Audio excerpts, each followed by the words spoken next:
પુસ્તકના વાતને આગળ લઈ જતા ઘણા બધા પ્રકલ્પો જૂનાગઢમાં છેલ્લા 1.5 વર્ષથી શરૂ થયા. એની અંદર પરમ પૂજ્ય મુક્તાનંદજી બાપુ એ સાથ આપ્યો અને એમની પુસ્તક તુલા સમાજે લગભગ 3,500 જેટલા પુસ્તકો એક જ ઝાટકે આ સંસ્થાને આપ્યા અને આપણે અહીંથી કાર્યક્રમની શરૂઆત કરી. પુસ્તક પરિચય વિશેની વાત, પુસ્તક પરબની વાત, વાંચન વલણોની વાત આપણે કરતા રહીએ. પણ આજનો જે કાર્યક્રમ છે એ વિશિષ્ટ છે. સામાન્ય રીતે પુસ્તક પરિચયના કાર્યક્રમમાં આપણે જે કામ કરતા હોઈએ છીએ એમાં કોઈ એક પુસ્તક ઉપરની વાત કરતા હોઈએ છીએ, પણ આજનો આ ત્રિવિધ કાર્યક્રમ છે. આજે વડીલ શ્રી નાનજી બાપાની યાદમાં માનનીય સુરેશભાઈએ જે એક પ્રકલ્પ આપ્યો છે, એ પ્રકલ્પ એટલે કે ડિજિટલ લાઇબ્રેરી, એનું લોકાર્પણ કરવા જઈ રહ્યા છીએ. એની સાથે સાથે જ મુક્તધારા ફાઉન્ડેશન અને વાંચન વલણો વિવિધ પ્રકારના ઘણા બધા પ્રકલ્પો ચલાવે છે. એમાં એક ડિજિટલ લાઇબ્રેરીની સાથે સાથે એક ઓનલાઈન બુક ટોક નો પ્રકલ્પ પણ શરૂ થવા જઈ રહ્યો છે, એની પણ વાત કરવાની છે. અને આજે પુસ્તક પરિચયની અંદર માનનીય પટિયા સાહેબ આપણને દિવ્ય ભાગવત સત્યમ પરમ ધીમહિ વિષય ઉપર વાત કરશે. તો આવા વિવિધ કાર્યક્રમનું દિવ્ય પ્રાગટ્ય દ્વારા ઉદ્ઘાટિત કરવા માટે સૌ મંચસ્થ મહાનુભાવોને વીસી ડોક્ટર પ્રતાપસિંહ ચૌહાણ સાહેબ, શ્રી સુરેશભાઈ વેકરિયા સાહેબ, રાણા સાહેબ તથા ડોક્ટર દિનેશભાઈ પડિયા સાહેબ, આપ સૌને વિનંતી છે કે આપ પધારો અને દીપ પ્રાગટ્ય દ્વારા કાર્યક્રમને ખુલ્લો કરો.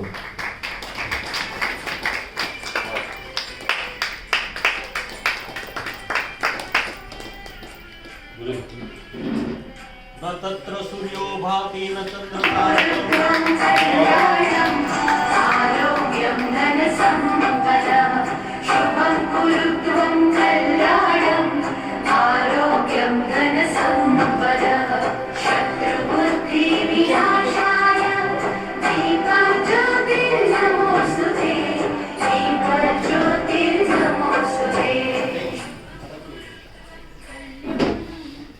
ધન્યવાદ સૌ મંચસ્થ મહાનુભાવોનો.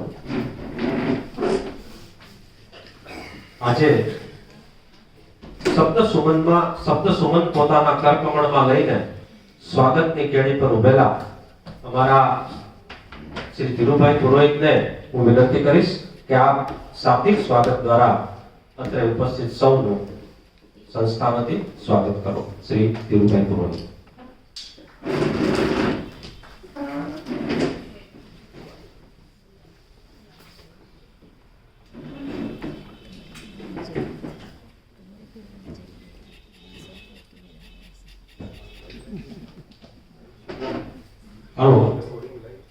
જેને હું સૌરાષ્ટ્રના ફક્ત સૌરાષ્ટ્રના જ નહીં પણ ગુજરાતના ઉત્તમ કુલપતિ કહું છું. પત્રકાર ક્યારેય સર્ટિફિકેટ બહુ ના આપે, પણ મારે આપવું પડે એટલા માટે છે કે આ વાત સત્ય છે. એવા અમારા પ્રિય દોસ્ત ઋષિ સર, જે સંસ્થા જૂનાગઢની અંદર ફક્ત કેળવણી જ નહીં વાચનમાં પણ કાર્યરત છે, એવા પૂજ્ય દાદા ના સુપુત્ર સુરેશભાઈ સાહેબ, આ સંસ્થાની ઉમર કોલેજ, જેને જૂનાગઢની બાઉદીન કોલેજ કક્ષાની એક ઉત્તમ કોલેજ કેવી પડે, એ કોલેજના પ્રિન્સિપાલ અને અમારા દોસ્ત તાળા સાહેબ અને આજના વક્તા, એ વિદ્વાન વક્તા એવા વક્તા છે કે જેને તમે સાંભળશો ને એટલે તમને એવું લાગશે કે ભાગવતજી અથવા તો વિદ્વતા શું કહેવાય એ વાત લઈને આવશે એવા પંડ્યા સાહેબ. ટૂંકમાં જ કહી દો, અમે લોકો જે વાંચન વલણું એટલે કે વાંચન કરવા જૂનાગઢને નીકળ્યા છીએ, એવા લોકો છીએ કે અમારે જૂનાગઢ પાસેથી કઈ જોતું નથી. અમે જુનાગઢને આપવા નીકળ્યા છીએ, એટલા માટે આપવા નીકળ્યા છીએ કે અમને જુનાગઢે ખૂબ આપ્યું છે. અમે 6-7 લોકો પૂજ્ય મુક્તાનંદ બાપુના આશીર્વાદથી જુનાગઢને વાંચતું કરવા નીકળ્યા છીએ. અને જ્યારે વાંચતું કરવા નીકળ્યા ને ત્યારે મેં પ્રતિજ્ઞા લીધેલી કે અમે હટશું નહીં. પૂજ્ય બાપુની હાજરીમાં એના જન્મ દિવસે અમે પુસ્તક તુલા કરીને જુનાગઢે વિશેષણ 5000 પુસ્તકો આપ્યા અમને. એના છાપડામાં મુક્તાનંદ બાપુ એક બાજુ તોલાતા હતા, બીજી બાજુ લોકો પુસ્તકો મૂકતા જ ગયા. એટલે અમે કોમેન્ટ કરી કે ઓહો બાપુ આપનું વજન તો બહુ છે, પણ સંતનું તો એને વજનથી થોડા ઝોકી શકાય. અદ્ભુત થયું જુનાગઢમાં. અને અમે જે શરૂઆત કરી અને અમારા જોશી સાહેબ પછી મારી પર એને ઉમેર્યું કે છોડશું નહીં, સાથે રાખીને કામ કરશું. અમે જુનાગઢને વાંચતું કરશું. આ જુનાગઢના સૌથી મોટા શિક્ષણ ક્ષેત્રના આપણા વડીલ વીસી સાહેબ બેઠા છે, એની હાજરીમાં અમે પ્રતિજ્ઞા કરીએ કે અમે જુનાગઢને વાંચતું કરીને જ છોડશું. આ વાંચતું કરવામાં અમને જે વ્યક્તિએ સાથ આપ્યો ને એ માણસનું નામ છે નાનજીભાઈ વેકરિયા. સાહેબ અદ્ભુત માણસ છે, મારા વડીલ દોસ્ત, જેની પાસેથી આજે પણ હું શીખું છું. બધા લોકો કદાચ એમ માનતા હશે કે નાનજી બાપા આપણી વચ્ચે નથી. આ કોલેજના ઘણા બધા લોકો એમ માને છે કે નાનજી બાપા નથી. એવું કોણે કીધું? નાનજી બાપા કોલેજમાં હયાત છે, એનો આત્મા અમારી સાથે છે. મને લાગે કે સુરેશભાઈની બીજી પુણ્યતિથિ ને કે બીજી આપણે કાર્યક્રમ વેદથી વિજ્ઞાન ઈ જ કરી શકે. વેદથી વિજ્ઞાન, તમે વિચાર તો કરો, વેદ અને વિજ્ઞાન બેનો સમન્વય કરીને એમને શ્રદ્ધાંજલિ આપવા સમયે એમના સુપુત્ર સુરેશભાઈ વેકરિયા સાહેબે અમને બોલાવ્યા, અમને બધાને, મને, માતંગભાઈને, જોશી સાહેબને, ભટ્ટ સાહેબને, આ બાકીના બધાને અમને, કે અમારે તમને પૈસા દેવા છે. અને એ માણસની યાદમાં અમને 1,51,000 રૂપિયા પહેલા આપ્યા છે. સુરેશભાઈ અમે વચન આપીએ છીએ કે અમારું વાંચનનું, હું તમને કહું છું કે 5, 7, 10 કે 15 કે 20 વર્ષમાં એક અદ્ભુત સંસ્થા બની જશે. પણ અમે નાનજીભાઈ વેકરિયા સાહેબને નહીં ભૂલીએ. અમારું વચન છે, અમારા પાયાના પથ્થર છે. શિક્ષણ સંસ્થાઓ વિશે સાહેબ જુનાગઢમાં, સૌરાષ્ટ્રમાં, ગુજરાતમાં અને ભારતમાં ખૂબ ચાલે છે. અને આપ તો વિદ્વાન વ્યક્તિ છો, મારી સાથે વારંવાર ચર્ચા કરો છો. સંસ્થા ચલાવવી અઘરી છે, અઘરી સંસ્થા, પણ શિક્ષણની ઉત્તમતા સાથે સંસ્થા ચલાવવી એ બહુ અઘરો વિષય છે. અને હું પત્રકાર તરીકે તો 40 વર્ષથી જુનાગઢનું પત્રકારત્વ હાથમાં લઈને બેઠો છું. ત્યારે કેવું પડે કે આ સંસ્થા છે ને એના પાયામાં નાનજી બાપાની ઉત્તમતા અને શિક્ષક પ્રત્યેનો અને પુસ્તક પ્રત્યેનો પ્રેમ પડ્યો છે. અને અમે સંસ્થા વતી વચન આપીએ સર કે આ સંસ્થા છે ને અમારા લેવલથી ક્યારેય નીચે નહીં જાય. જેમ અમારું પુસ્તક છે ને એમાં સંસ્થા છે. અમે જાણવીને તાળા સાહેબ, હું ક્યારેક એની ચેમ્બરમાં સુરેશભાઈમાં બેઠો હોઉં ને, વિદ્યાર્થીઓ ને તાળા સાહેબ ખીજાતા હોય, હું બેઠો સાંભળતો. આમ જેને કહેવાય ને આકરા પ્રિન્સિપાલ, અને શિક્ષક આકરા જ હોય. આકરા પ્રિન્સિપાલ, મોડો આવે, ફી મોડી ભરાય, ક્યારેક ઓછા માર્ક આવ્યા હોય, ખીજાતા હોય ને ત્યારે હું એને કહું કે સાહેબ વિદ્યાર્થી દીકરી છે, નહીં, હું નહીં ચલાવી લઉં. અને કદાચ નહીં ચલાવી લઉં ને એ ચીજ આ ગામમાં, આ સંસ્થામાં થાય છે. અને નથી ચલાવવાની વાત વિશેષ સાહેબ પાસે બેઠો તો પહેલે, બીજે કે ત્રીજે દિવસે એના કોર્ડિનેટરના કેટલાક મિત્રો આવ્યા. મારે કેટલીક ચીજો એની સાથેની વાતમાં જાહેર ક્ષેત્રમાં એ વાત ન કરાય, છતાં આજે મારે કણકી છે પત્રકાર તરીકે. હું તો દૂર સોફામાં બેઠો સાંભળતો હતો એના જૂના મિત્રો. અને એક માગણી કરી, એને કીધું હું નહીં ચલાવી લઉં, નહીં ચલાવું, હું વિસી છું. તમે મારા દોસ્તો છો, તમારે કાંઈ હોય તો હું મારા ખિસ્સામાંથી એ વાત આપી દઉં, પણ હું નહીં ચલાવી લઉં. આજે નહીં ચલાવવાની વાત છે ને એ શિક્ષણ સંસ્થાઓને મહાન બનાવે છે. અને હું તો વિદ્યાર્થીઓને કહું છું કે નહીં ચલાવવા વાળી સંસ્થાની અંદર તમે એડમિશન લઈ અને તમારા ભાવિને, તમારા વિસ્તારને અને તમારા દેશને મહાન બનાવશો. નહીં ચલાવવું એમ પૂછી લેજો. ક્યાંક શિક્ષણ સંસ્થામાં જાવ ને તો તમારે પેલા એના પ્રિન્સિપાલને પૂછવાનું કે સાહેબ કઈ નહીં ચલાવવા એવી વાત છે ને.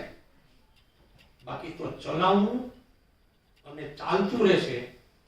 આ ચીજ શિક્ષણ સંસ્થાઓ માટે કલંકરૂપ છે, સારી નથી. પણ આપણા સદભાગ્ય છે કે નાનજી બાપા જેવા એક અદ્ભુત શિક્ષણકાર આવી સરસ સંસ્થા અહીંયા મૂકી રહ્યા છે.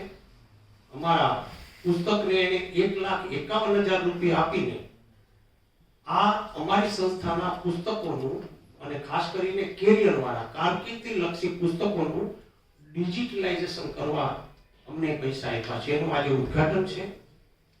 સાથે સાથે વીસી સાહેબ અહીંયા આવશે એવું અમે માતંગભાઈ સાહેબને આમંત્રણ આપવા ગયા ત્યારે અમને અપેક્ષા નહોતી કે સર આવે, કારણ કે કાર્યક્રમ વીસી સરના લેવલ એટલે એની જે સ્ટેજ એની જે ગરિમા હોય એ કક્ષાથી થોડો નીચો હતો. પણ એને મને જે વાત કરીને, દોસ્તો તમે સમજજો કે જ્યારે માણસ જમીન ઉપર ચાલતો હોય ને ત્યારે જમીન પણ એ માણસને પ્રેમ કરતી હોય છે. આ માણસને જમીન પ્રેમ કરે છે. એના માટે કાર્ય કરતા એટલે ધીરુભાઈ કાર્યક્રમ કેમ કરતે હોય મારે આવવું છે સર, આપ આવતા હતા અને આપણા પ્રોટોકોલ મુજબ અમે તૈયારી નથી કરી શક્યા, પણ અમને ગમ્યું કે અમારો માણસ આજે અમારી વચ્ચે છે. અમને આનંદ આવ્યો, અમને ગમ્યું. સુરેશભાઈ સાહેબે કીધું કે વીસી સર આવે છે ને, વેરી ગુડ, મને મજા આવી, મને આનંદ આવ્યો. તમે એને કયો એ આવશે. સુરેશભાઈ મને એમ કહેતા હતા તમે વાત તો કરો, એ આવશે. મેં કીધું વાહ, અને આજે આપણી વચ્ચે છે. સર અમારું પુસ્તક, મારું સાવજ તો અમને સાહેબે આપ્યું છે. સોરી સર, 2 મિનિટમાં પૂરું કરું છું. મને મારા જીવનનું પહેલું પુસ્તક છે ને કોઈ પણ પત્રકાર કોલમિસ્ટ થયા પછી જ્યારે આગળ વધતો હોય ને ત્યારે એક પુસ્તક લખનારો માણસ થાય ને એવી એક પત્રકારની ઈચ્છા હોય ને પત્રકાર પુસ્તક લખ્યા વગર અધૂરો કહેવાય.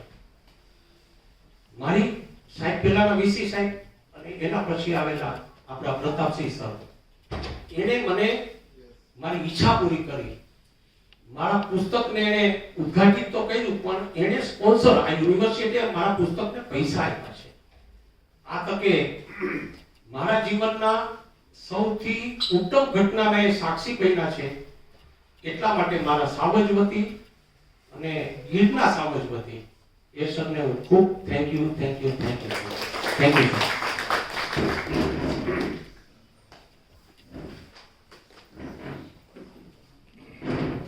આભાર ધીરુભાઈ સરસ મજાની સ્વાગતની સાથે સાથે આજના કાર્યક્રમનો પણ ટૂંકો પરિચય આપણને આપ્યો છે. મિત્રો, જ્યારે વાંચન વલણોની વાત થાય છે ત્યારે સાહેબ આપની પાસે અમે આવવાના હતા તો આ બધી વાત લઈને, પણ આજે આપ મળ્યા છો તો આપને 2 મિનિટ વધારે લઈ લઈએ કે વાંચનના પ્રશ્નની અંદર અમે બધા જ્યારે મળ્યા ત્યારે પ્રશ્ન એ આવ્યો કે ભાઈ મોબાઈલ આપણને મૂકતો નથી તો બાકીના છોકરાઓને અને વડીલોને કેમ કરશું. એટલે સૌથી પહેલી અમને એ વિચાર આવ્યો કે વડીલો આપણી યારે ચોક્કસ આવશે. પછી અમે જે છે એ કીધું કે ભાઈ પુસ્તકો સુધી તો લોકો જાતા નથી, લાઇબ્રેરીઓની તપાસ કરી, લાઇબ્રેરીઓ ખાલી હોય છે, કોઈ ત્યાં જાતું નથી. એટલે એવા એજન્ડા તૈયાર કરવા, એવા પ્રકલ્પો તૈયાર કરવા કે જેની અંદર પુસ્તક છે એ લોકો સુધી જઈને આપણે જઈએ. એટલે એનું પહેલું પ્રકલ્પ અમે જે ચાલુ કર્યું એ ચાલુ કર્યું છે પુસ્તક પરબ. મોતીબાગની અંદર ઓડિટોરિયમના ઓટલા ઉપર અહીંયા અમારા અત્યારે બધા જ સ્વયંસેવકો હાજર છે. સવારે જાતે વાળવાનું, પુસ્તકો ગોઠવવાના અને દર 15 દિવસે રવિવારે સવારે 7:30 થી 9:30 અમે ત્યાં બેસીએ છીએ અને ફ્રીમાં કોઈ પણ પ્રકારની ડિપોઝિટ વિના માત્ર તમારો મોબાઈલ નંબર અને નામ લખી અને પુસ્તકો આપીએ છીએ. પહેલું આ ચાલુ કર્યું. ત્યારબાદ પૂજ્ય બાપુએ આપણા ભૂતપૂર્વ એસપી જૂનાગઢના જે મહેતા સાહેબ છે એમને આ વિચાર વ્યક્ત કર્યો અને બાપુએ એક વાન આપ્યું અને ફરતું પુસ્તકાલય ચાલુ કર્યું છે જે જુદી જુદી આસપાસના વિસ્તારોની સ્કૂલોમાં અને બધી જગ્યાએ જાય છે. તો આ ફરતું પુસ્તકાલય બીજો પ્રકલ્પ ચાલુ કર્યો છે.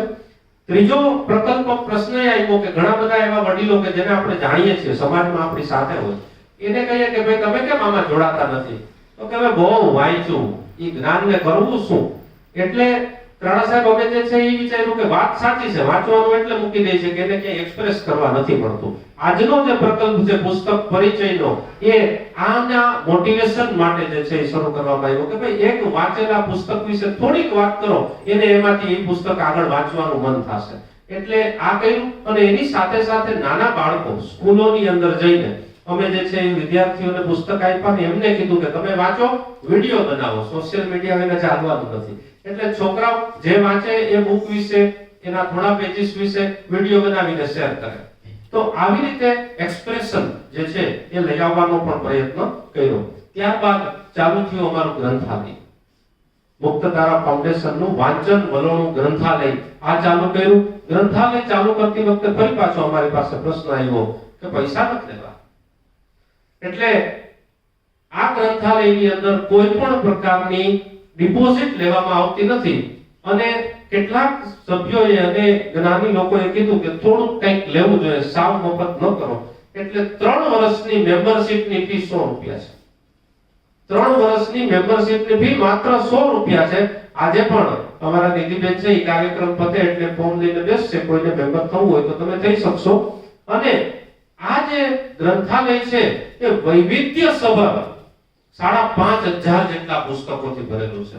વૈવિધ્યસભર એટલા માટે સુરેશભાઈ કે સમાજમાંથી આવેલા પુસ્તક છે સાહેબ. મારા તમારા જેવા લોકો એ પુસ્તકો આપી ગયા છે જેણે પોતાના ઘરની અંદર બેસ્ટ પુસ્તકો વસાવ્યા હતા. હવે કદાચ આપણે સંસ્થા ચલાવીએ છીએ એટલે આપણે સાહેબ પસંદ કરવા જાય ને તોય આપણી મર્યાદા હોય. 2 કે 3 પબ્લિકેશન કે અમુક પ્રકારના પેલા એટલા પૂરતા જ આપણે પુસ્તકો આપણને જોવા મળે. પણ આ તો જાત જાતના પુસ્તકો. કેટલાક પુસ્તકો મને યાદ આવ્યું કે હું વિદ્યાનગર ભણતો ત્યારે અમે શોધતા કે આ પુસ્તક અહીંયા મને મળ્યા.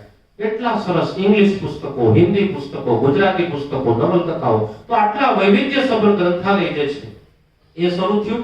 અને એ ઉપરાંત ઘર બેઠા ગંગા જીબીજી અમે નામ આપ્યું. વિદ્યાર્થીઓને અમે 10-10, 15-15 પુસ્તકો એને ત્યાં સ્કૂલે જઈને અમે આપ્યા. સ્કૂલે જઈને કે વાંચો, વંચાવો, ઘરે દાદા દાદી મમ્મી પપ્પા બધા વાંચી શકે એ પ્રકારનો. તો આવા પુસ્તકો અને આજે એની અંદર 2 પ્રકલ્પો બીજા આપણે શરૂ કરવા જઈ રહ્યા છીએ. આ તકે આપણી વચ્ચે જે ઉપસ્થિત છે એ મંચસ્થ મહાનુભાવોનું આપણે સ્વાગત કરશું. તો હું શ્રી એલવી જોશી સાહેબ, ગિરીશભાઈ બસરુ સાહેબ તથા પ્રોફેસર ઉનડકટ સાહેબને વિનંતી કરીશ કે આવો આપ આપણા મુખ્ય અતિથિ ડોક્ટર કવિ નરસિંહ મહેતા યુનિવર્સિટીના vice chancellor professor doctor Pratapsinh ચૌહાણનું સ્વાગત કરો.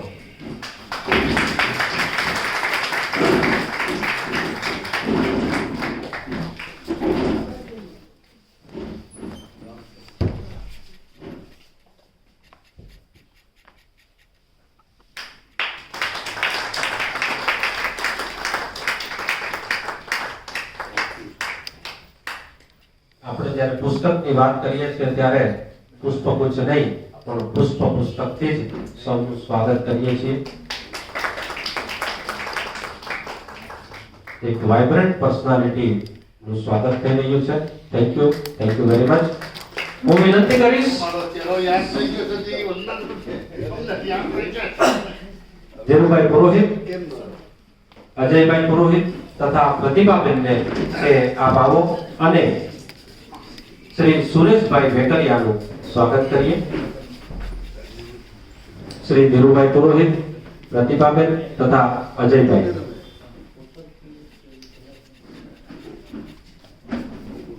સુરેશભાઈ ની આખી જ વાત ધીરુભાઈએ સરસ રીતે કરી. નાનજી બાપા ની યાદમાં એમણે આટલો સરસ પ્રકલ્પ આગળ વધારવાનો વિચાર કર્યો ત્યારે એમનું વિશેષ સન્માન એક મોમેન્ટો દ્વારા પણ આપણે કરી રહ્યા છીએ. હું વિનંતી કરીશ મંચસ્થ સૌ મહાનુભાવોને કે સુરેશભાઈના આ સન્માનમાં જોડાય. કારણ કે સમાજમાં આપણે જોતા આવ્યા છીએ કે નવી જનરેશન નવું વિચારે છે પણ પોતાના પિતાને એમની લાગણીને આગળ વધારવાનું સુરેશભાઈએ જે વિચાર્યું છે એના માટે ખરેખર વેકરિયા પરિવારને ખૂબ ખૂબ અભિનંદન આપણે આપવા છે. ધન્યવાદ. હું વિનંતી કરીશ ડોક્ટર વિરેન્દ્રભાઈ ભટ્ટ, ભાવેશભાઈ જાદવ તથા નિધિબેનને કે આપ આવો અને આપણા આજના મુખ્ય વક્તા અને વિદ્વાન ડોક્ટર દિનેશભાઈ પંડ્યાનું આપણે સન્માન કરીશું.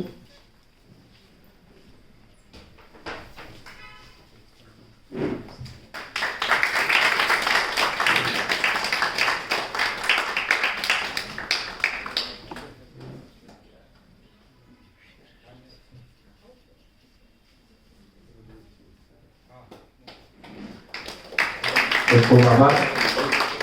હું વિનંતી કરીશ જનકભાઈ પુરોહિત અને વર્ષાબેનને ત્યાં પધારો અને માનનીય ત્રાડા સાહેબનું અભિવાદન કરશું.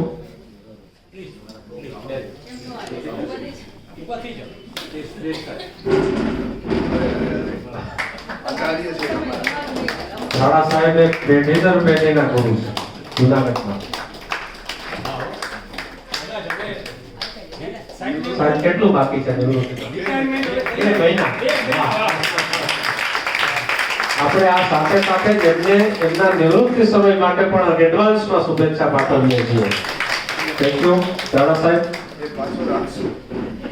ચોક્કસ એક્ટિવ.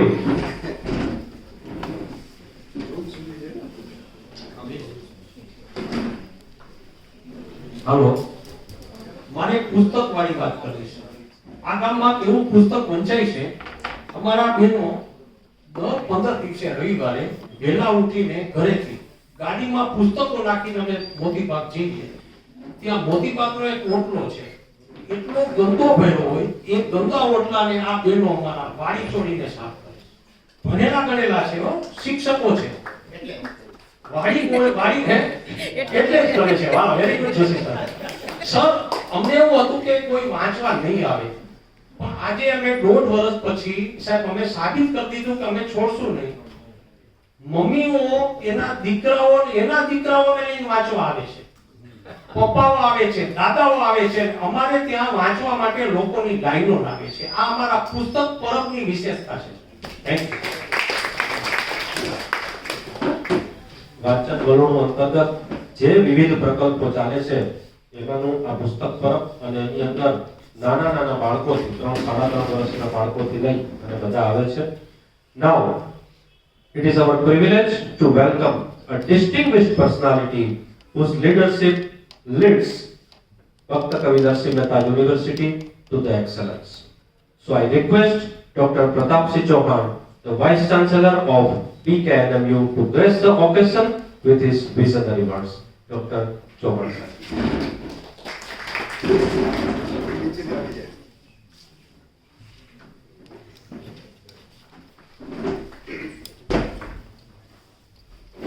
આજના મંચ ઉપર બિરાજમાન અમારા સૌના વડીલ એવા નાનજીભાઈના સુપુત્ર એવા સુરેશભાઈ, સાથે સાથે બે મહાનુભાવો મારી સાથે બિરાજમાન છે, જેમની આજે દિવ્ય વાણી તમારે સાંભળવાની છે, એવા દિનેશભાઈ કંડિયા સાહેબ, અને મારા કોલેજ કાળના મિત્ર કે જેની અમારી મિત્રતાને પણ 40 વર્ષ થઈ ગયા.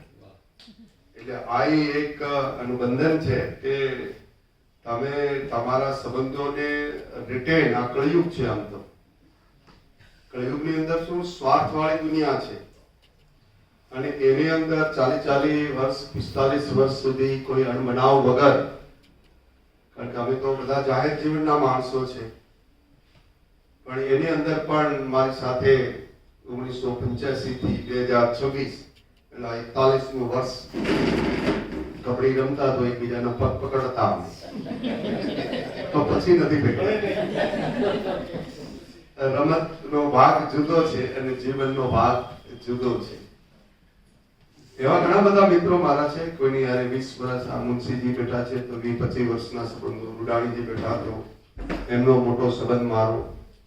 અહીંયા એવા લટકટ સાહેબ બેઠા હતા તો ઘણા વર્ષ સાથે એમની સાથે મેં નાનો હતો ત્યારે કામ કર્યું, એવા વચગાળામાં કામ કર્યું, અને હવે અમે ધીરે ધીરે નિવૃત્ત થઈ રહ્યા છે.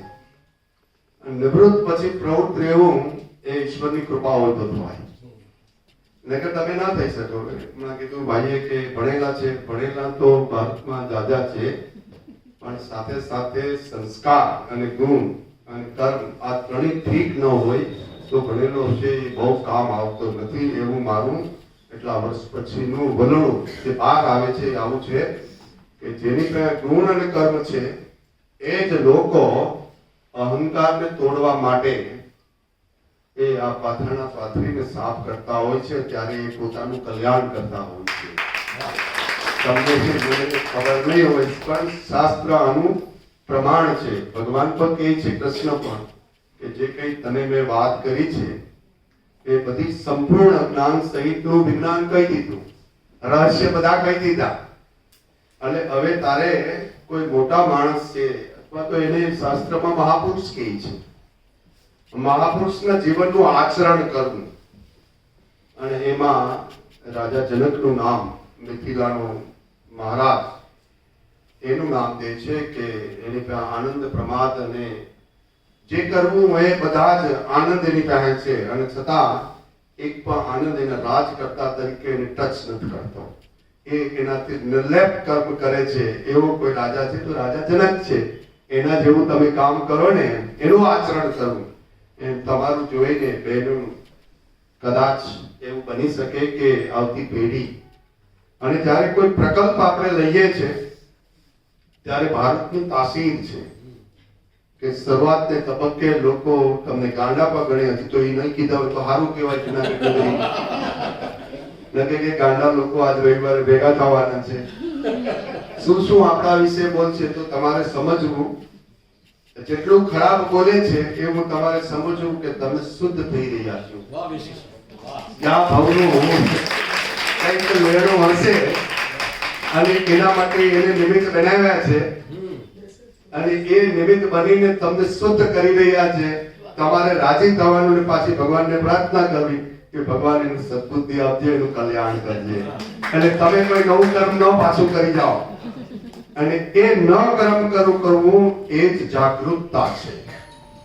જે જાગે છે મનુષ્ય, એ જ એનું કલ્યાણ કરવા માટેનો સક્ષમ માણસ છે.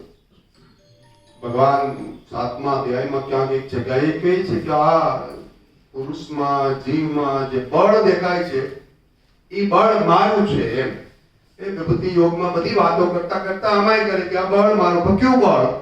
એને ડિફાઇન કરે છે શાસ્ત્રમાં કે કામના અને આસક્તિ રહિતનું જે બળ છે એ મારું સ્વરૂપ છે.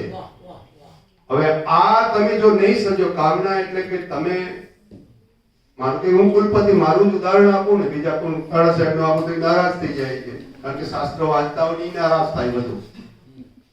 એટલે હું મારું ઉદાહરણ આપું કે હું કુલપતિની વ્યવસ્થામાં છું. શું છું? વ્યવસ્થામાં છું. અને એની અંદર જે કંઈ કામ કરી રહ્યો છું ત્યારે મારે દુર્ભાવ સાથે નહીં કરવું જોઈએ, મારે સદભાવ સાથે કરવું જોઈએ. અને સદભાવ એટલે શું? કે એમાં મારી કોઈ પણ પ્રકારનો સ્વાર્થ ન હોય, એમાં મારી મમતા પણ ન હોય. મારા બાળક અને મારા વિદ્યાર્થી બે અલગ અલગ નથી. હું તો મારા બાયોલોજીકલ બાળક કરતા મારા એકેડેમિક બાળકોને વધુ પ્રેમ કરો એટલી મમતા રહી છે. અને એ એટલે રહી છે કે હું સંત કે સાધુ નથી થયો હજી, એટલે મને એટલી મમતા રહી છે હજી પણ મારા અને તમારા. તમારે મનુષ્ય જ્યાં સુધી પોતાની જાતનો સ્વીકાર ન કરે ત્યાં સુધી એની શુદ્ધિકરણ ન થઈ શકે. આ પ્રી કન્ડિશન છે. જ્યારે માણસ પોતાની જાતે સ્વીકારે કે મને મમતા ને મોહ એટલા પૂરતો છે, એને મારે કાઢવો છે, એના માટે જાગી જવું. ધીરે ધીરે ધીરે ધીરે તમે શુદ્ધ કર્મ કરવા માંડો, તમારા ગુણ અને કર્મ ઠીક થવા માંડે, તો તમારી ગતિ અને વૃત્તિ પણ ઠીક જ થાય. જેની બે એ ઠીક હોય, એની પ્રકૃતિ એ જ્યાં ભાવની અંદર પારખ લઈને તમે આવ્યા છે, અને પુરુષાર્થનું તમારે કામ કરવાનું છે. પુરુષાર્થ એટલે આપણે તો ધન સંપત્તિ અને એ બધું પદ અને પ્રતિષ્ઠા અને મારા તમે જોશીજી ગુણગાન ગાઓ, આ પણ એક સંસારનો જગતનો જ ભાગ છે. અને એ વૃત્તિ તમને થાય તો એ કામના વાળી વૃત્તિ જ છે, એ આસક્તિ છે. એમાંથી જે માણસ મુક્ત થઈ અને જન કલ્યાણ માટે જ્યારે કામ કરતો હોય તો ત્યારે એનો આનંદ છે અંદરનો એ પ્રતિક્ષણ વર્ધમાન બનતો હોય છે. આનંદના ઘણા બધા પ્રકાર છે. એમાં તમે ભક્તિમાં જે માળા કરી જાય, મીરા કે નરસિંહ આપણો 52 વખત એમ કહે છે લોકો. હું તો અહીં આવ્યા પછી ઘણું બધું જાણવા માંડ્યો 6-7 મહિનામાં. કે ભગવાનને પણ એને કીધું ને કે હું દાસનો દાસ છું, તો આટલું નરસિંહે બતાવી દીધું અહીંયા જ કે એટલી વખત એમને એમની દાસ થઈને પણ, અને ભગવાન કે મને વાણોતર થવા માટે પાછું આવું કામ આપજો. આવી વાત કરવા વાળો હોય તો આ ધરા કેવી હશે? એટલે હું કાયમ કહું છું કે હું ગોવિંદ ગુરુ યુનિવર્સિટીમાં કુલપતિ હતો તો ત્યાં એક તપોભૂમિ હતી. પણ આ તો સિદ્ધ ભૂમિ છે, તપોભૂમિની ઉપર સિદ્ધ ભૂમિ. તો ભગવાન તમને કામ પણ એવી જગ્યાએ જ આપે છે ને કે એક તપોભૂમિમાં આપ્યું હતું જ્યાં દધીજી ઋષિ એ પોતાના હાડ એ કરી નાખ્યા હતા, અને આઈ નરસિંહ મહેતાએ ભગવાન કૃષ્ણને વારંવાર એ જમાનામાં 15મી સદીમાં મધ્યકાળમાં એ હુંડી લખે, જેને અમે કોમર્સ અને મેનેજમેન્ટ વાળા બિલ્સ ઓફ પેમેન્ટ કહીએ છીએ. સાહેબ ઉનડકર સાહેબ, 18મી સદીની અંદર યુરોપની અંદર આ ડબલ નામા પદ્ધતિ શરૂ થઈ, અને ઈ જે કે અમારી પહેલી છે. આપણે તો હુંડી નરસિંહ મહેતાએ શામળાજી શેઠને 15મી સદીમાં લખી. હવે આ ઇતિહાસ ભૂલીને આપણે ઓલો યુરોપમાંથી જે કંઈ આવે ધોળિયો આપણે બહુ ગમે છે, આપણા રૂપ રંગ ને આ બધું તમારું છે, બાહ્ય આવરણ છે. આંતરિક જ્યાં સુધી તમારી સુંદરતા ન હોય ત્યાં સુધી તમે યોગી થઈ શકો નહીં. તપસ્વી થવા માટેના કારણો છે કે જેને પદાર્થ અને ચીજ વસ્તુ છે એનું મહત્વ ન હોય, સૌંદર્ય બાહ્ય છે એનું પણ મહત્વ ન હોય, અને સુખ ભોગ ભોગવવાની ઈચ્છા ન હોય, એ યોગી છે, એ જ ગુરુ છે, એ તપસ્વી છે. અને એ તપસ્વીની આ ભૂમિ છે એ આપણી એ ગિરનારની, આ ગરવા ગિરનારની ભૂમિ. અને એમાં બે પ્રકલ્પો આજે આમ તો ત્રિવેણી સંગમ કીધો છે કે અમારું પુસ્તક સાવજ એ વાઇલ્ડલાઇફ સેન્ટર ની અંદરથી પ્રકાશિત થયું છે. અમે ગ્રાન્ટ આપી કરતા અમે એમાં નિમિત્ત બની ગયા છે. એને કોઈ પત્રકાર લખે ધીરુભાઈ જેવા, જે હાઈલી મેચ્યોર્ડ જે કહે ને, જે પત્રકારનું પણ એક આખું જગત છે, અને એની પણ એક આખી જે ન્યાયાલય લોકશાહીની અંદર પાયા છે, એમાંનો એક પાયો એ છે. અને એ લખી રહ્યા છે ત્યારે યુનિવર્સિટીમાં નિમિત્ત બનીને એ વાઇલ્ડલાઇફ સેન્ટરમાંથી નાની મોટી રકમ એ આપીને એ પુસ્તક બહાર પાડે સાવજ. અને સાવજનું અમે એક વખત રિલીઝ પણ કરી દીધું. અમારે ત્યાં દબદબા પર કોન્ફરન્સની અંદર આખા ગુજરાતના લોકો 250-300 લોકો આવ્યા અને એની વચમાં એને રિલીઝ પણ કરી. આજે એ પુસ્તકનો પરિચય પણ, અને સાથે સાથે અમારા નાનજીભાઈ, એના વિશે હું શું બોલું કે આ કેમ્પસમાં હું 87 થી લઈ અને અત્યાર સુધી એ જ્યાં સુધી ગામમાં ન ગયા ત્યાં સુધી એની સાથે કોઈ અકબંધ એવું રહ્યો હોય તો એની સાથે હું સતત એની સેવામાં. અને આવું એટલે ગાંઠિયા એ દોશી સાહેબ હતા તો દોશી સાહેબ ખવડાવતા, મોદી સાહેબ હતા તો મોદી સાહેબ કરતા. માણસો બદલાણા પણ નાનજીભાઈ શું થઈ ગયું. અને એને લડાઈ પર લડી.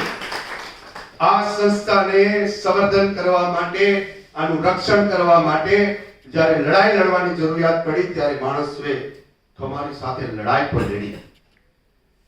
અને આમ જ્ઞાતિગત સમીકરણો સૌરાષ્ટ્રના તો મોટા હોય, પણ હું ક્ષત્રિય હોવા છતાં પણ એને બાપ કાયમ કહેતો. નાનજી ભાઈ તમે અમારા બાપ છો.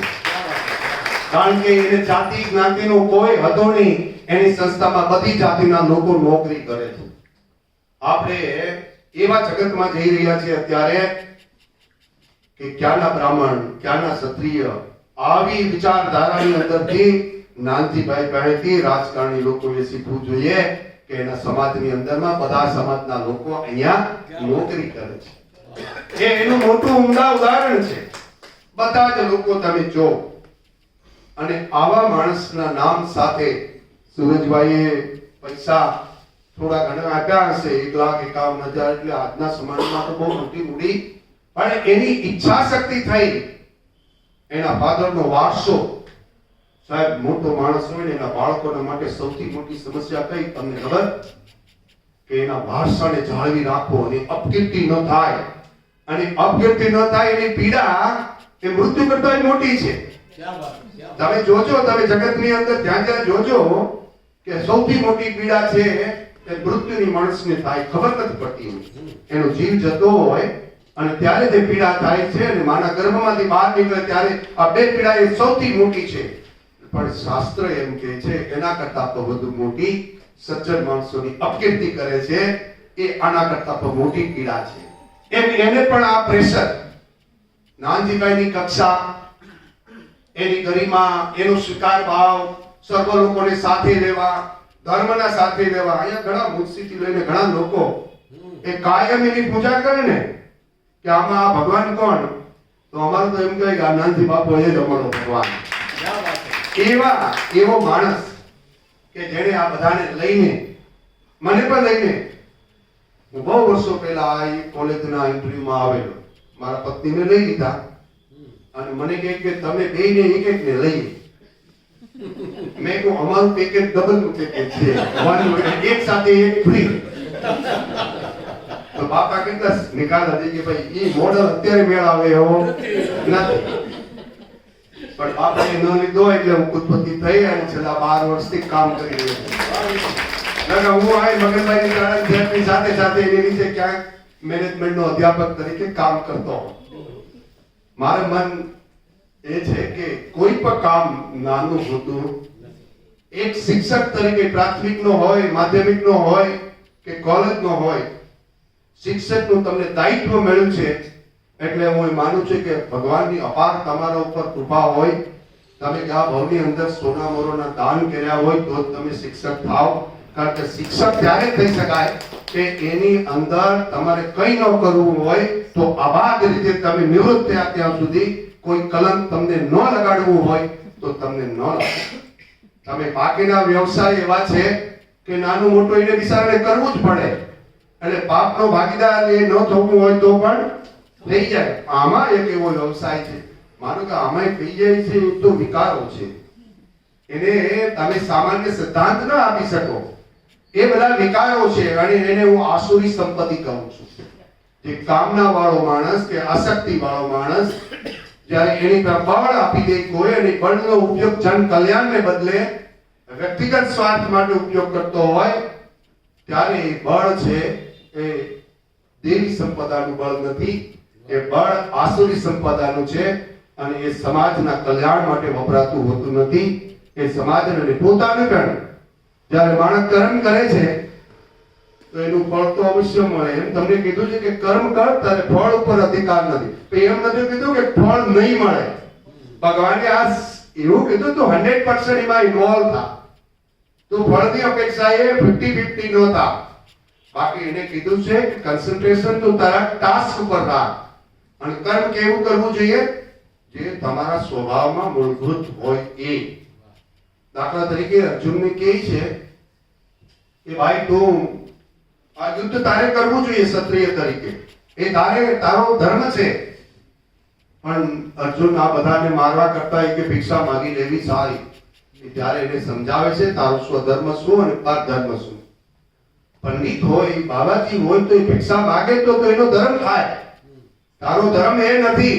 એટલે આપણે તમારે ને મારે પણ એ જોવું જોઈએ કે હું શિક્ષક થઈને ભણાવું નહીં તો આપણે સ્વધર્મ છોડી દીધો છે અને પરધર્મ તરફ ગયા. કોઈ પણ પરધર્મ કરવા વાળો માણસનું પતન જ થાય, એની દુર્ગતિ જ થાય, એની સદગતિ ન થઈ શકે. એટલે મારા શિક્ષક ભાઈઓને હું કહું છું કે આપણે લાઇબ્રેરીની અંદર જતા લોકોની સંખ્યા 99% ઘટી ગઈ છે. જ્યાં જાઓ ત્યાં લાઇબ્રેરીની અંદર કોઈ જાતા નથી. નંબર 2, સારા પુસ્તકો કોઈ વાંચતા નથી.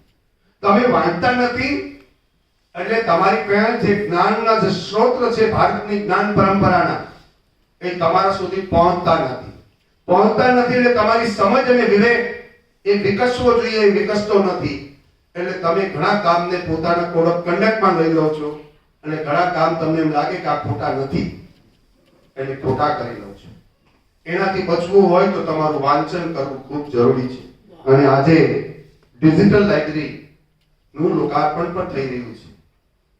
હું તો જ્યાં જાઉં ત્યાં એટલા માટે અમારી યુનિવર્સિટીમાં અમે ફુલહારથી સ્વાગત ક્યારેય કોઈનું કરતા નથી. અમે સ્વાગત કરીએ છીએ તો શોલથી કરીએ છીએ, પુસ્તકથી કરીએ છીએ અને સૂતરની આંટીથી કરીએ છીએ. હાથનો એક રૂમાલ પણ આપીએ છીએ. શોલ ન હોય અમારી પાસે કારણ કે આમાં તો દરરોજની આ પ્રક્રિયા છે એટલે કારખાનું એનું આપવું પડે. એટલે અમે એવું કરીએ છીએ કે હાથ રૂમાલ જે છે નાના વણકર મારા ભાઈઓ જે કામ કરી રહ્યા છે તો દરરોજ એક રૂમાલ આપીએ છીએ. યુનિવર્સિટીમાં પરિપત્ર કરીને મેં કીધું છે કે કોઈએ ફુલહારનું સ્વાગત મારું પણ નહીં કરવું. અમે ગવર્નર સાહેબ આવીએ એને પણ આ જ વ્યવસ્થા સાથે, પ્રધાનમંત્રી આવ્યા ગોધરામાં તો આ જ વ્યવસ્થા સાથે, કારણ કે ભોગ અને વિલાસ વાળું છે એનું નિમંત્રણ પણ આપણે જ દેતા હોઈએ છીએ આવી બધી કે એ રાજી થાય. રાજી કરવાની જરૂર નથી. તમારા જ્ઞાન, તમારું વિવેક, વિવેક એટલે તમને ખૂબ નવું નવીને હું વલણ કરું એ વિવેકની વાત નથી કરતો. હું જે વિવેકની વાત કરું એ સત અસતની, તમને ખબર પડવી જોઈએ કે આ કરાય અને ન કરાય એનો વિવેક જો તમારામાં હોય, સમજણ હોય તો તમે જ્ઞાની છો. આવા પુસ્તકો આપણી પાસે ખૂબ છે.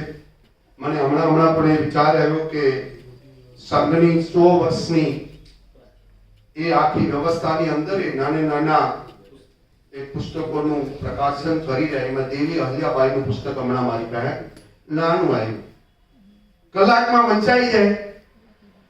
એટલે હવે આ રીલ વાળા, કારણ કે મને તો હું 15-20 મિનિટ બોલું પછી મને યાદ કે આ લોકો જે ઓડિયન્સ છે તો રીલ વાળું છે, અને હું 15-20 મિનિટ બોલું તો એને સમજણ પડીએ નહીં પડે, એ થાકી જાય, હું થાય, એની ચિંતા મને પણ થાય છે. પણ હું તમને વિષયો જાજા જતા બદલીને આમ રીલ ગણો તો 2-2 મિનિટની જ રીલ છે બધી, તો હું 8-10 રીલ ચડાવી દઉં છું, કારણ કે ઓડિયન્સને તમારે સમજવું પડે અને એને તમારે ધ્યાનમાં રાખવા પડે, એ સુઈ ન જાય. કારણ કે ઘણા લોકો શ્વાસોશ્વાસની પ્રક્રિયામાં સવાસનમાં ઉભ્યા છે. એક સર્વે છે એ કહીને મારી વાત પૂરી કરીશ કે હું IIM માં ભણતો હતો, ફેલોશિપ કરવા ગયો, પછી ત્યાં અમારા બધાના આવા ટેસ્ટ કરતા હતા. તો કે ભાઈ ટીચર આવે ક્લાસમાં અને IIM ના ક્લાસમાં ભણાવતો કોઈ પ્રકારના ભારતના એનો સર્વે કરો. સર્વે કર્યો તો કે 15 મિનિટ કોઈ પણ ટીચર બોલે છે તો 90% લોકો એને સાંભળે છે. આઉટકમ આવ્યું, એમાં કોઈ જગ્યાએ ઓછા આવ્યું, કોઈ જગ્યાએ પણ ઓન એન એવરેજ 90% તમને સાંભળે. બીજી 30 મિનિટમાં છે એ 40% લોકો તમને સાંભળે છે, અને છેલ્લી 15 મિનિટમાં તમને 10% લોકો સાંભળે છે, કોઈ સાંભળતું નથી. એટલે જે બોલવા વાળો છે એને એ ધ્યાન રાખવું જોઈએ કે 15 મિનિટે એને એરિયા બદલી નાખવા જોઈએ, ન કે ઓડિયન્સ. અને હવે તો રીલનો જમાનો આવ્યો એટલે એમાં બહુ ઓછું લોકો સાંભળે છે. રીલ પણ તમને જો 5-7 મિનિટ પહેલા રીલનો સમય જોઈ લે છે અને પછી જ એને ઓપન કરે છે.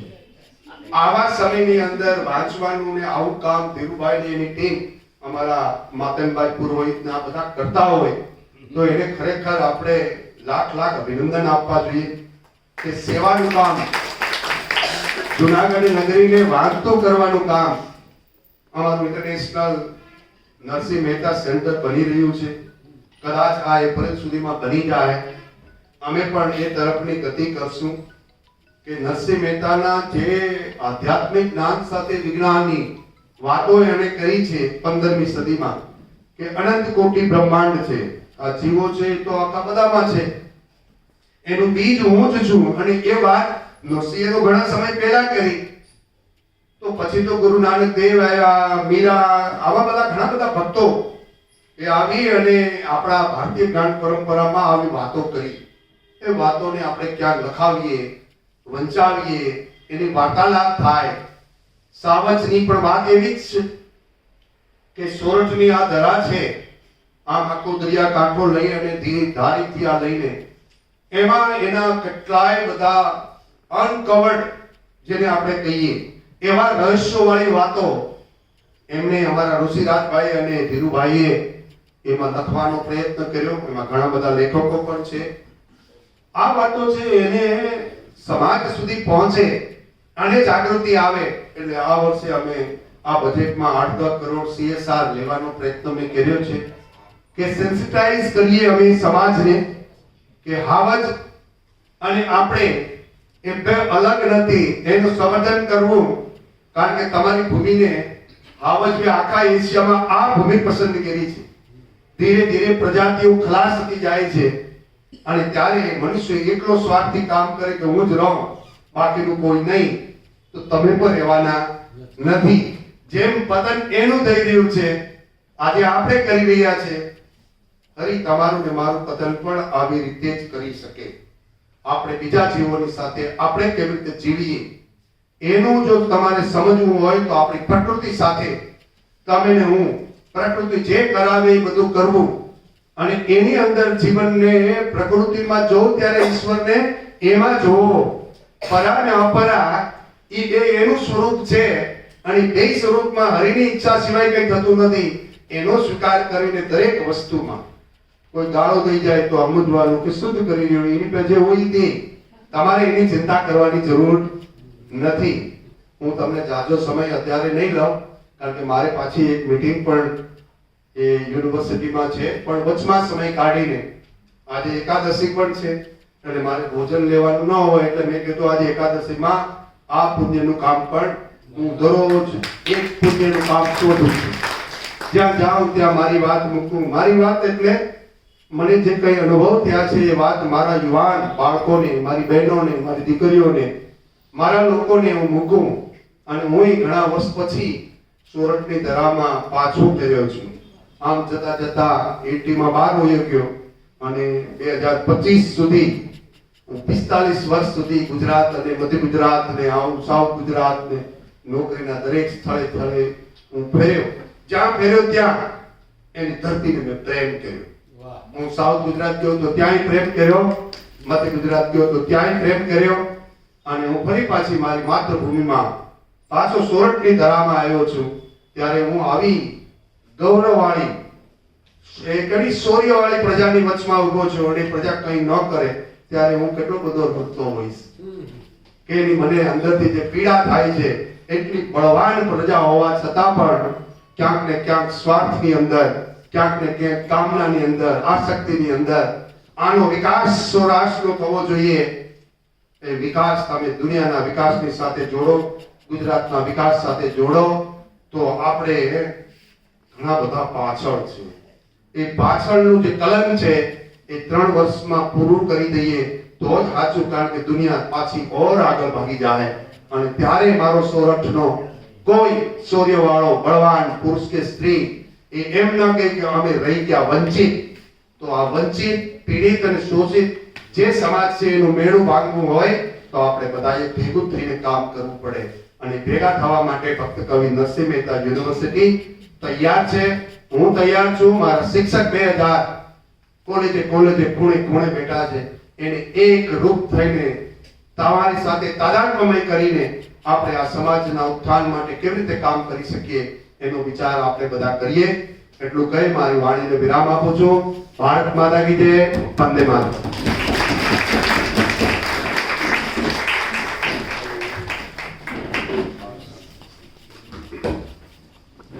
જીવનમાં કર્મનું મહત્વ, સદભાવ, જાગૃતતા વગેરે વિવિધ વિષયો ઉપર વાત કરી અને એનાથી પણ વિશેષ યોગી ક્યારે બની શકાય આની ખૂબ જ સરળ શબ્દોમાં સાહેબે જે વાત કરી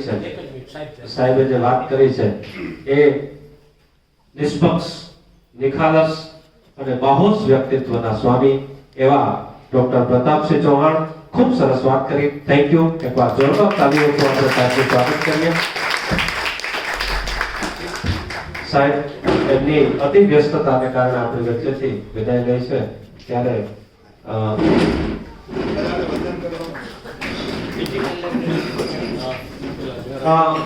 સાહેબને 2 મિનિટની વિનંતી છે કે આપણે જે લોકાર્પણ કરવું છે ડિજિટલ લાઇબ્રેરીનું, એ ડિજિટલ લાઇબ્રેરીના લોકાર્પણ માટે હું વિનંતી કરીશ હર્ષાબેનને અને ભાવેશભાઈને કે એ લેપટોપની અંદર અત્રે વ્યવસ્થા અમે કરી છે. હર્ષાબેન કંકુ અને એ જરા આપ લગાડશો અને ત્યારબાદ રિબિન ઓપન કરશું.